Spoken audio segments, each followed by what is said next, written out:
ఉండొచ్చు, ఎప్పుడా ఏంటా పేరు అని చెప్పి నేను ఊహిస్తున్నా. నేను ఖచ్చితంగా మల్లన్న ఆయన పెట్టిన పార్టీ తెలంగాణ యొక్క స్థితిగతులను మార్చాలని, ఆంధ్రప్రదేశ్ కాదు మరి ఏ ఇతర రాష్ట్రమైనా సరే అదే దారిలో పోవాలని చెప్పి ఆశిస్తూ సెలవు తీసుకుంటున్నాను.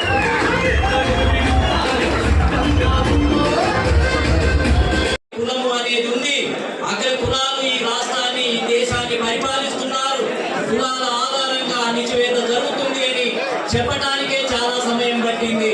అదేవిధంగా బీసీ కులాలకు సంబంధించినటువంటి ఉద్యమకారులను మహాత్మా జ్యోతిరావు ఫులే, ఛత్రపతి సాహు మహారాజ్, నారాయణ గురు, పెరియార్ రామస్వామి, బాబాసాహెబ్ అంబేద్కర్, కాశీరామ్ గారు లాంటి వ్యక్తులను గుర్తింపజేయడానికి, వాళ్ళు మా పితామహులు అని చెప్పడానికి ప్రతి గ్రామంలో ఇప్పటికే చాలా మంది మిత్రులు వచ్చిన ఫోటో చూపించినారు. అన్న మా ఊర్లో మన పార్టీ గద్దె రెడీ అయిపోయింది, మన జెండా రెడీ అయిపోయింది, కానీ నువ్వు చెప్తే దాని మీద పెట్టడమే అనేటువంటి మాట చెప్పడం జరిగింది.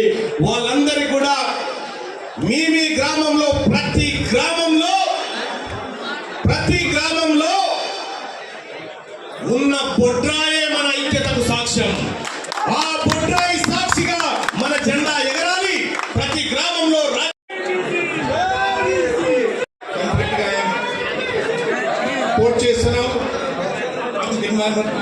के साथ है और बीसी हुकूक के लिए जो भी काम हो रहा है इसके लिए हम जिस तरह महात्मा ज्योतिबा फुले को साथ दिया गया था, डॉक्टर बी.आर. अम्बेडकर को हमने साथ दिया, इसी तरह समाजी इंसाफ सामाजिक तेलंगाना కోసం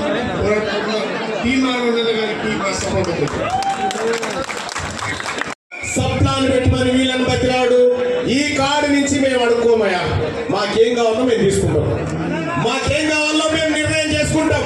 అలాగే తెలంగాణ రాష్ట్రంలో ఉన్నటువంటి మెజారిటీ ప్రజల ఆకాంక్షలకు ప్రతిరూపంగా ఈ పార్టీ నిలుస్తుందని చెప్పి తెలియజేసుకుంటూ ఈ కార్యక్రమానికి విచ్చేసిన మీడియా